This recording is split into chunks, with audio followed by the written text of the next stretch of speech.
Hi, what's up, y'all? It's Poppin' What's Crackin'. It's Steve Boss here. Reacts to this video by Patrick CC. It's titled "The Darkest Family Guy Episode Banned from TV." Oh, I used to react to a lot of Family Guy compilations. Really enjoyed this show. I'm not surprised they had a banned episode. They have no filter whatsoever. But let's see what this episode was about. Let's watch. In the early 2000s, a literal cartoon war broke out. Writers of The Simpsons, South Park, King of the Hill, and Ren and Stimpy were all attacking Seth MacFarlane's Family Guy. But it's not hard to see why they were upset. Family Guy was successful by repeating the same lazy comedic formula over and over again for decades, leading to 9 primetime Emmy Awards and even a Grammy nomination. With tensions at an all-time high against Family Guy, Seth MacFarlane finally decided to respond to the criticism. And as a result, he created one of the most controversial episodes in animation history. It was so bad that the Fox network refused to air it on live TV, and many lost respect for Seth MacFarlane forever. What about South Park? They gotta help. Seth MacFarlane had a dark sense of humor, and he wanted to push the boundaries in the animation industry. As a kid, he was obsessed with cartoons like the Flintstones and Woody Woodpecker. He would spend hours drawing and studying these classic animated shows. By the time he was 9, he was already publishing a weekly comic strip for his local newspaper. But unlike other aspiring animators who were writing kid-friendly cartoons, MacFarlane's humor was intentionally offensive. He wasn't interested in heartwarming stories. He wanted to stir the pot with edgy jokes. Did he get in any trouble for his drawing? Yeah. What kind of stuff? He was the cartoonist for the school paper, and the character in his cartoon is taking communion. The comment underneath said, "Could I have fries with that, please?" And Seth can still remember how a local priest reacted to that cartoon. Dear Seth, shame on you for insulting the Almighty God and those who love Him. After studying animation at the Rhode Island School of Design, MacFarlane caught the attention of Hanna-Barbera Productions with his thesis film, Life of Larry. Is it too much for a kid to just call his parents if he's going to be out late? You know, I mean, especially in a city like this. It ain't safe, you know, Lois. I mean, even in this apartment. I mean, some nut in his underpants could just walk in off the street, bang on the door, and demand God knows what. You guys have any cheez-its? I mean, I think we should move. During his time at Hanna-Barbera, he helped write and animate legendary cartoons like Johnny Bravo and Dexter's Laboratory. And while most animators work behind the scenes for years before ever getting the opportunity to share their own projects, MacFarlane just kind of skipped the line. He pitched a crude, low-budget cartoon about a dysfunctional family featuring an alcoholic dad, a talking dog, and a violent baby to various networks, and Fox took a gamble on him. In 1999, Family Guy was born, making Seth MacFarlane the youngest showrunner in television history. But what nobody knew at the time was that this show would go on to change the animation landscape and make Seth one of the most hated men in the industry. Over the years, Family Guy has been called many things, from iconic to offensive, but if there's one word that keeps coming up, it's lazy. I enjoy Family Guy because it's something you can watch and laugh at without thinking. It has a formula, and that formula is easy to digest and laugh at without needing to pay attention. It's a good background show, something to listen to when doing something else. If you're going to expect a story, don't try to expect it from Family Guy. That's missing the point. Much of the criticism towards Family Guy is that the show has a repetitive formula, and once you see it, you can't unsee it. A large amount of the episodes are basically Peter does something stupid, Brian and Stewie go on some weird side quest, Meg gets bullied for no reason, and every few minutes they put in a random cutaway gag that has absolutely nothing to do with the story. I thought I could deal with being blind at first, but I don't know. I haven't felt this out of place since that week I lived with Superman. We must stop Lex Luthor before he irradiates the world's supply of gold. Hi, sorry, I know you got a meeting going on, but we are officially running low on Mr. Pibb, and... How is it not related? It's showing how he felt uncomfortable there or out of place. So it's related to what you just said. I love the cutaways. Just putting it out there. If you're heading to the store later, 800-mile drive for me, like 5 seconds for you. Critics believe Family Guy doesn't rely on good storytelling or deep character arcs, and instead fires off quick, easy, and pointless jokes. Some hit, some miss, but it doesn't really matter because the show moves so fast that nobody has time to care. Family Guy's cutaway gags used to enhance the quality of the overall episode, making the show's style unique. But over time, they stopped being... I remember that because he wanted his nose to grow into, you know, punch him in the booty hole. Objectively funny and became random for the sake of being random. Peter, when did you become so polite? Oh, I've been hanging out with Caillou's beta dad. In fact, I'm meeting him at the park to eat unsalted saltines on the swings. I feel like you're wearing what Rachel Maddow would wear to a pumpkin patch. As the years went on, many thought that the show was using these gags as a way to fill up their time slot and maybe make up for poor writing. We know for sure this is how the Simpsons creator Matt Groening felt, because he did not shy away from blatantly making fun of Family Guy in front of their millions of viewers. At the start of 1999, Family Guy made its debut on Fox, while The Simpsons was already on its 11th season. Immediately, the two shows were competing for viewers on the same network, with Family Guy pulling similar numbers to The Simpsons. The Simpsons officially ignited the beef in the episode Treehouse of Horror. In the episode, Homer discovers how to clone himself, but his attempts were not perfect. Some of the clones came out looking off. As the camera pans across the field of cloned Homers, one of them looks like Peter Griffin. Seth MacFarlane realized that this was Groening accusing Peter Griffin of being a copy of Homer Simpson, and that accusation is not too far from the truth. The Simpsons pioneered adult animation in the mainstream, proving that animated shows could appeal to more than just kids and can oftentimes be edgy and controversial. I'm sorry, I think Family Guy is better. I'm sorry, I guess that's a hot take. I know The Simpsons is a classic show, blah, blah, blah. But I've always enjoyed Family Guy more. I tried to watch The Simpsons, and I just could never really get into it like that. I mean, granted, I definitely saw some funny moments on The Simpsons, but overall, it just wasn't my style of comedy and funny animation. And the genius behind the show was Matt Groening. I like the stupid shit, and it's a cartoon, so I'm it's supposed to be stupid. There's a place for everything. You just hating because it's it's not as complex in the storytelling. Shut the fuck up. I feel like this also plays into how people complain about rap, for example. There are some people who feel only good quality lyricists should be here. It's no, there's also a place for people to put out music that isn't as lyrically advanced, but makes people feel good, has a nice beat, can be played at parties, and people can enjoy that as well. There's a space for everything. Everything doesn't have to be the same. I don't agree with that. Like Seth MacFarlane, who had a degree in animation, Matt Groening was just a self-taught hobbyist trying to make ends meet with his cartoons. In the late 70s, he was living in Los Angeles, barely scraping by, drawing and selling his own self-published magazine called Life in Hell. After his cartoon got the attention of Hollywood producer James Brooks, who produced talk shows and small TV shows, he asked Groening to make short animated skits for The Tracy Ullman Show, which resulted in Groening creating a batch of characters for these segments called The Simpsons. Here we have Bart Simpson, the young lad who captured the notorious candy store bandit. How does it feel to be a hero, Bart? Pretty damn good, Phil. Your family must be proud of you right now. I bet they're jumping up and down. What started out as shorts on a sketch comedy show in 1987 quickly turned into a full-length series by 1989. And from the moment it premiered, it was an instant cultural sensation. The Simpsons wasn't just another cartoon, it was the cartoon. The show took the classic family sitcom formula seen in popular shows like The Cosby Show and flipped it on its head. Instead of a picture-perfect suburban family, you had Homer, who is... That was a bad comparison. I would compare it more to, what's the show with Al Bundy?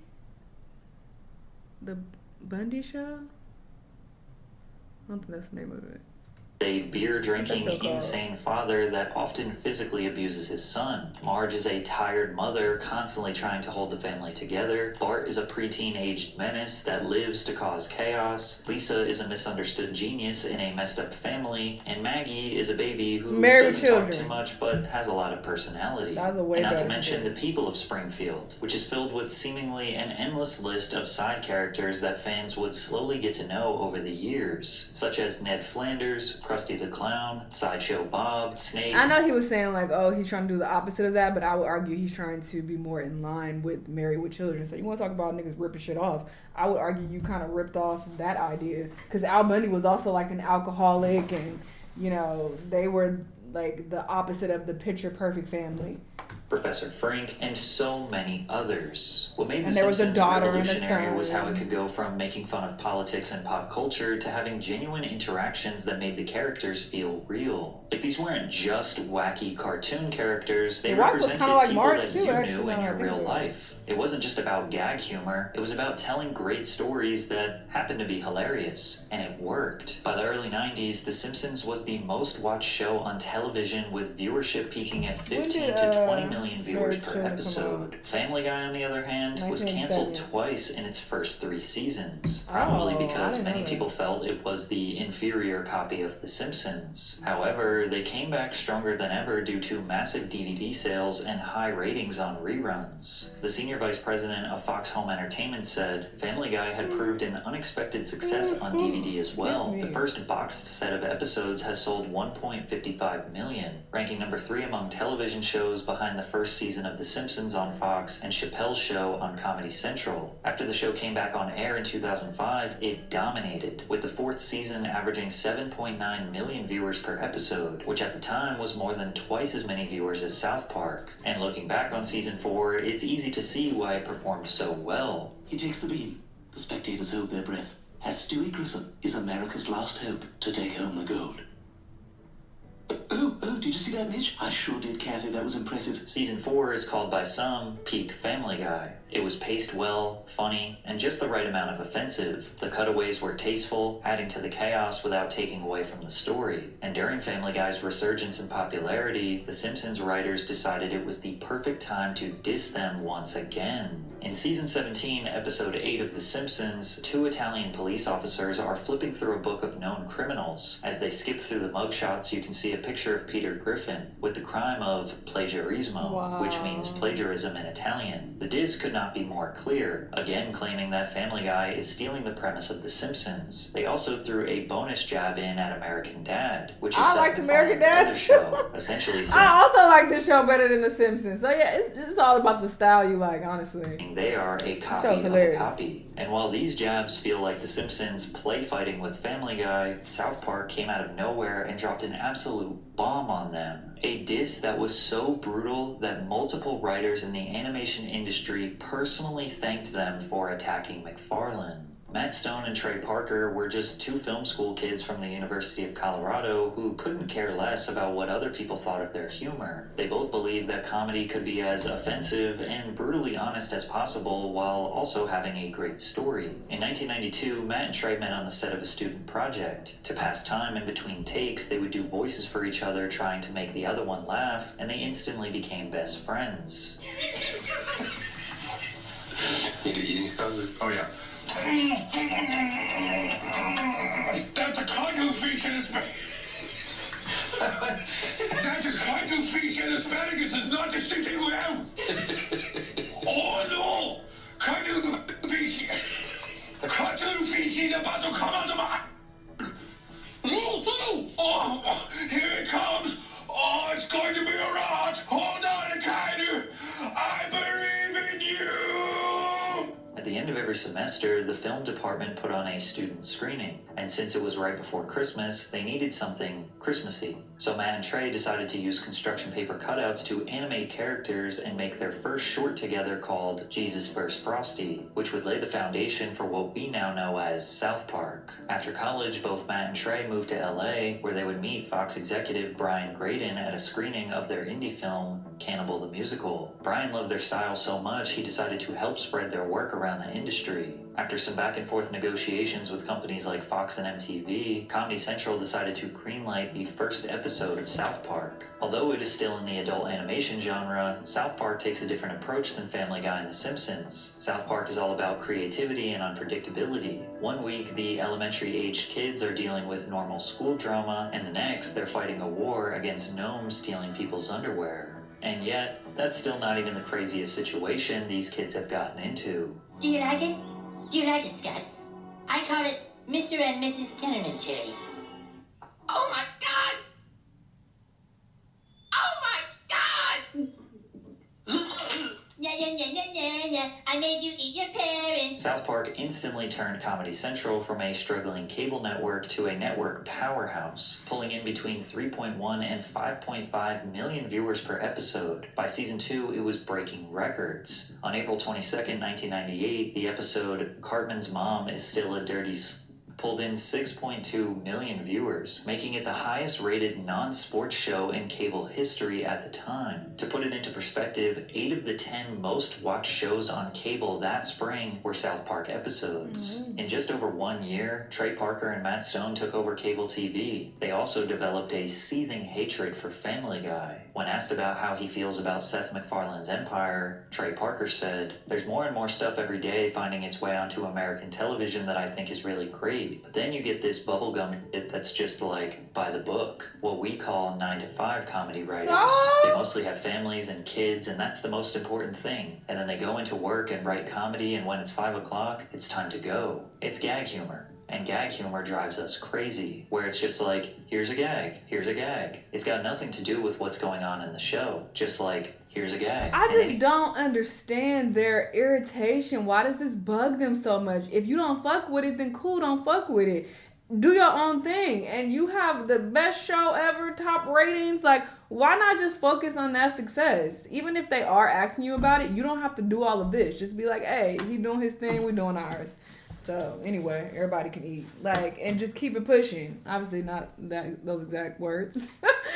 But yeah, I don't understand everybody being so pressed by it. Like, if it's so bad, like, okay, just don't watch it or don't fuck with it. I don't understand. Anyone who writes comedy knows that that is the very easiest, simplest thing to do, and you don't really need any talent to do it. You just need to learn the craft and do it. I feel like people like this have such like a purist mindset, like this God complex. Like, I'm so great and I'm doing it perfect, and you're not. You're beneath me and you're not doing it right. Like, what? There's no right way to do anything. Like, let niggas do what they want. That shit is weird. I don't understand why they're so pressed. I guess I'm a bit shocked by this because these are very successful shows, The Simpsons and South Park and whatnot, and I just wouldn't expect them to be this pressed by Family Guy. Like, I didn't know anything about this. Frustrations were expressed by John Kricfalusi, the creator of the iconic cartoon Ren and Stimpy. If you're a kid wanting to be a cartoonist today and you're looking at Family Guy, you don't have to aim very high. You can draw Family Guy when you're 10 years old. You don't have to get any better than that to become a professional cartoonist. The standards are extremely low. Tensions in the animation industry were at an all-time high, with more people speaking out against Family Guy than ever. So in 2006, Matt and Trey decided to escalate the tension to a full-blown war. South Park released a 2-part episode titled Cartoon Wars. In the episode, Cartman really wants to sabotage Family Guy because he hates their lazy gag writing. As Cartman arrives to the Fox Network writing room, he is shocked to learn that Family Guy is written by manatees who pick random idea balls from a tank. Each ball contains a verb, noun, or pop culture reference, which the manatees choose an idea ball and swim it over to the joke combine. South Park essentially proves how formulaic and ridiculous Family Guy jokes are by assembling 5 idea balls that say laundry, date, winning, Mexico, Gary Coleman. Peter, you didn't do the laundry today. You think that's bad? Remember the time I won a date to Mexico with Gary Coleman? ¿Qué pasa, señores? What you talking about, Willis? When this episode released, millions of people around the world witnessed South Park brutally minimize Family Guy's value to the entertainment industry. And it turns out, Matt Stone and Trey Parker were not the only ones in the industry who hated Family Guy. After the first part aired, we got calls from people at The Simpsons saying thank you, because they actually hate Family Guy more than we do, even though they won't say it. And then we got calls from people that work on King of the Hill saying, they said, quote, "You're doing God's work by God's work Family is Guy." crazy. And like, because Family Guy is kind of, it's like the Justin Timberlake thing. They are a bunch of fucking weirdo ass nerds. And this is not because, I love Family Guy so much. Let's be fucking clear. I've been stopped watching this show many, many years ago. Like, it's not that deep. But it's just so strange that they this pressed. You doing the Lord's work by shitting on this show. Why are y'all so mad? I could see if their show was struggling, I would understand where the resentment would come from. Like, oh, we're doing so much. We're so much more creative, and we have better writing, and they're so much more successful than us. We're struggling. Maybe I can understand that, because it's like, okay, y'all jealous and y'all feel like y'all are more talented. That would make a bit more sense. But these are very popular shows that are doing really well. Why are you mad that show is doing well too? You should also be mad at the millions of people who watch it and support it. It's like you feel like you're so much better. I'm so superior to, you know, this show, and I'm superior to you people who watch it. Like, y'all are so stupid for even liking something this bad. I think that's the whole point, is for it to be bad. I don't know why they're missing that point. It's like when you're not bad, but to be basic. I'll say that it's not supposed to be complex and supposed to have great storytelling. Like, that's not the purpose. Musician and you're doing your stuff and you're working hard and you're trying to do art, and then Justin Timberlake comes along and just rakes in all the cash and everyone thinks he's awesome. You're like, dude, come on, that's not that good. Up until this point, okay, that's kind of the example I gave, but that's not what y'all are experiencing because everybody's successful. Family Guy is kind of this. It's like the Justin Timberlake thing. It's like when you're a musician and you're doing your stuff and you're working hard and you're trying to do art, and then Justin Timberlake comes along and just rakes in all the cash and everyone thinks he's awesome. You're like, dude, come on, that's not that good. Up until this point, MacFarlane never really responded to the jabs and criticism towards his show, but this attack was too big to ignore. Ironically, he didn't fire back at South Park. Instead, he shifted his anger towards his original haters, The Simpsons. I think I saw this However, episode. many believe he took it too far, and this joke nearly destroyed his reputation forever. In a 2007 Family Guy episode titled Moving Out, at the bottom of the screen appears a bumper for The Simpsons, with a miniature Marge waving to the But no, I audience. have seen an episode of The Simpsons on Family Guy. Am I making that up? Because both shows air on Fox, this could have easily been mistaken for a genuine promo. Then miniature Quagmire runs over and attempts to essay Marge. She fights him off and dashes off screen, but then Quagmire, with his pants around his ankles, chases after her. Then it cuts to a shot outside of the Simpsons' home where we can hear Marge and Quagmire having sex in the parents' bedroom. Homer then walks in, catching them, shocked. And from there, you can hear Quagmire shoot and kill the entire Simpsons family. Oh my god! Oh my god! You shot my homie! I'm calling the police! So, Simpsons R-word and murder. Yeah, that got dark real fast. This scene was so brutal, it actually never made it to live TV. Yeah, the only reason we ever got to see this scene was because it was included in the Family Guy DVD box set. Also on the DVD, Seth MacFarlane does a director's commentary where he discusses this specific scene, doubling down that he feels this joke was not too far and it should have been aired. I'm not going to be diplomatic. Because what happened here was fucking bullshit. This is a gag I got a call from the network saying, you can't do this. You cannot do this gag. And with The Simpsons, and I said, why not? They've made fun of Family Guy like 5 times, which, you know, which they're entitled to do. I mean, they make fun of everyone, and so do we. So what's you know, why can't we take a little shot at them? And they said, well, because we want to end the feud. And I said, well, what feud? What are you talking about? And I talked with Matt Groening, who has a wonderful sense of humor about this stuff. And, you know, there's no feud. And you know, plus it's... We actually have had a couple of writers, Simpson writers who have written Family Guy, Richard Yeah. I mean, it's, you know, they've taken many shots at us, again, all of which have been funny.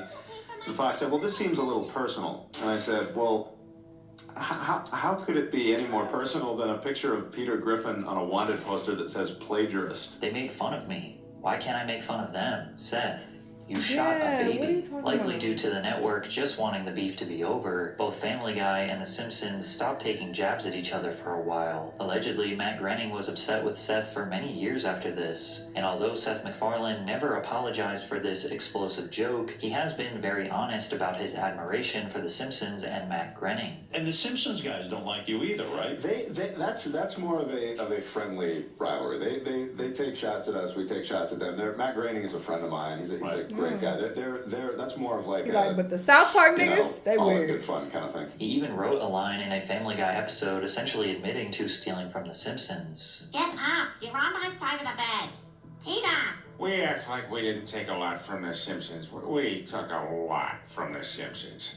They seem to make amends by doing an official Simpsons and Family Guy crossover episode. Okay, I knew I wasn't tripping. However, I there was know still I saw a it. tiny bit of tension behind the scenes. In the end, everyone from both camps loved it, except maybe Seth MacFarlane. The running theme of the episode was that Family Guy stole everything from The Simpsons. They made this point over and over and over and over. Apparently, at some point, Seth told his staff, guys, enough. It's clear that Seth MacFarlane does hold The Simpsons in high regard, but he also believes he deserves his respect. After all, Family Guy did win 9 Primetime Emmy Awards and is loved by millions of fans around the world. And it's actually because of this success that the South Park creators are jealous and hold resentment towards him. With Trey Parker saying, "The biggest thing is that you put everything into your show. It's like you've got to die for it. When you're an artist, you've got to say to yourself, this is all that matters. And if it kills me, so be it." And then you have the Family Guy writing staff who come in 9 to 5, write their gags, and go home. But what I absolutely must say to you is that this totally, purely 100% completely comes from a place of jealousy. Well, at least y'all because when we're self-aware. sitting there in our room, it's 3 in the morning and we're 12 hours from having to air, and we don't have like a third act, wondering why we do this to ourselves. We're just totally jealous of their job. At the end of the day, these shows are all completely different styles of comedy, and whichever one you love the most is just down to personal preference. And they all will be considered legendary in the history of adult animation.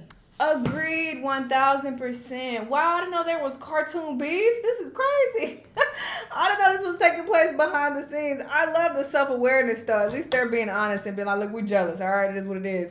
And I mean, I understand the frustration because obviously Family Guy is heavily, heavily inspired by The Simpsons. But I do think they put a unique twist on it. And I do think it was a bit more offensive. I do think it was a bit more modern, and that's what I like about it. And I like that it's basic. We don't need complex storytelling all the time. Just like the comparison I made with rap, like you have the OGs in rap who are, you know, these lyrical geniuses, and they also would get upset with the younger generation coming in who are heavily inspired by them, but they are putting out this basic, you know, club music, and they just like, this shit is trash, this has no substance, you ain't really rapping, like, what the fuck y'all doing, you know, and they hating, and it's like, nigga, some people like that style.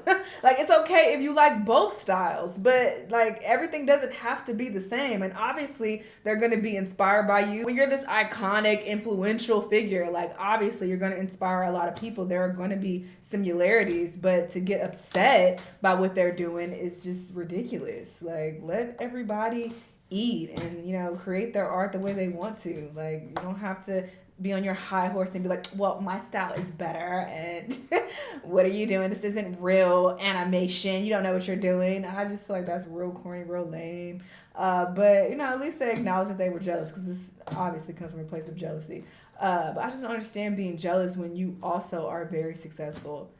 It just doesn't make any sense to me, but sure, whatever. But very, very interesting. I had no idea about this cartoon beef. Y'all let me know what y'all think, though. Let me know what other videos you want to watch, and I'll see you on the next one. Bye!